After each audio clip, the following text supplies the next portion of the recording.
আজ এত টাকা কালেকশন করা হলো, কিছু মনে না করলে জানতে পারি আপনার হাদিয়া কত টাকা? ভাইরা আমার, আলহামদুলিল্লাহ, আল্লাহ শুকর। প্রথম কথা হলো যে ওয়াজ মাহফিলে বা দিনই কাজে, এমনি তো আমি ওয়াজ মাহফিলে যাই না। আপনাদের এলাকারই ভাই, কি নাম ওনার, হানিফ ভাই বোধহয়, হানিফ ভাই, উনি আমাদের অফিসে লোক পাঠাইছেন। তিনি বলতেছেন যে আমাদের অফিস থেকে লোক নাকি বলছে যে আমরা এ মাহফিল করব। এটা বহু কয়েক মাস আগের কথা, আমাদের মনে নাই। যেহেতু ভাই বলছেন, মুসলমান তো মিথ্যা বলবে না, তাহলে হয়তো আমাদের কেউ বলছে। আমরা সেই ওয়াদা রক্ষা করার জন্য আসছি। আসার ক্ষেত্রে আমি হানিফ ভাইকে আমার অফিস থেকে শর্ত দিয়ে দিছি যে মাহফিল করার পর আমাকে কোনো টাকা পয়সা, কোনো হাদিয়া দিবেন না, এই শর্তে আমি আসতে পারি। আলহামদুলিল্লাহ, ওনার সাথে আমার চুক্তি হয়েছে হানিফ সাহেবের কাছে, আমি খাবো না, কোনো হাদিয়াও নেব না। আলহামদুলিল্লাহ, আমি এখানে খানাও খাই নাই, হাদিয়াও নেব না, ইনশাল্লাহ চুক্তি করেই আমি আসছি। কোন জায়গায় কেউ যদি আমাদের পথ খরচ দেয় বা হাদিয়া দেয়, আলহামদুলিল্লাহ, আমরা যেখানে মানুষ খুব জোরাজোরি করে নেই। আর যদি কোনো মসজিদ মাদ্রাসা হয় বা দিনী প্রতিষ্ঠান হয়, সচরাচর আমরা চেষ্টা করি পথ বড়াটাও নিজের পকেট থেকে দিয়ে যাওয়ার।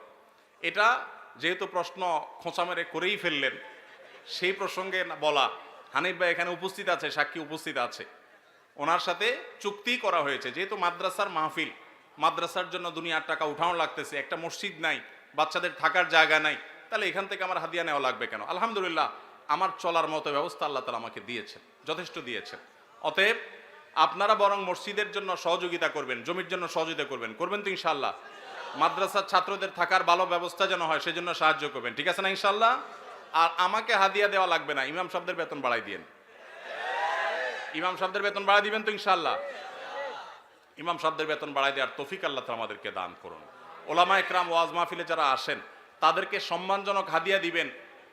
আমি নিচ্ছি না, আমার আলহামদুলিল্লাহ না নিলেও চলে, এবং মাদ্রাসার মাহফিল দেখে নেই না, অন্য কেউ জোর করলে হয়তো নেই। কিন্তু যারা অন্যান্য ভাইরা আসেন, ওয়াজ মাহফিল করেন, অনেকে আছে রাতে গাড়ি অ্যাক্সিডেন্টে মাহফিল থেকে যাওয়ার সময় পুরো গাড়ি শেষ হয়ে যায়, আছে না?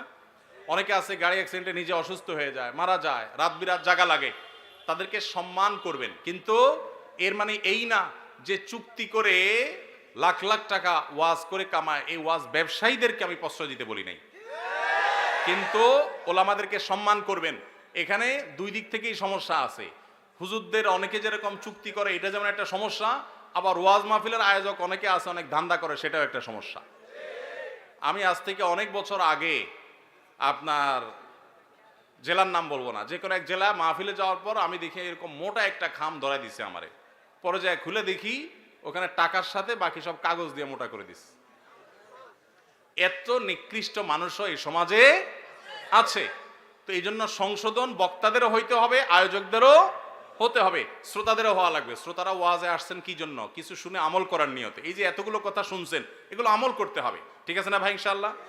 যদি শুধুমাত্র ওয়াজ মাহফিলে আসেন তামাশা দেখার জন্য, তাহলে হবে না, আমল করার নিয়তে আসতে হবে। আয়োজকদের উদ্দেশ্য হবে আল্লাহর সন্তুষ্টি, আলোচকদের উদ্দেশ্য হবে আল্লাহর সন্তুষ্টি, এবং শ্রোতাদের উদ্দেশ্য হবে কি? আল্লাহর সন্তুষ্টি। আল্লাহ তাআলা আমাকে, আপনাকে, আমাদের সবাইকে ইখলাসের সাথে কাজ করার তৌফিক দান করুন।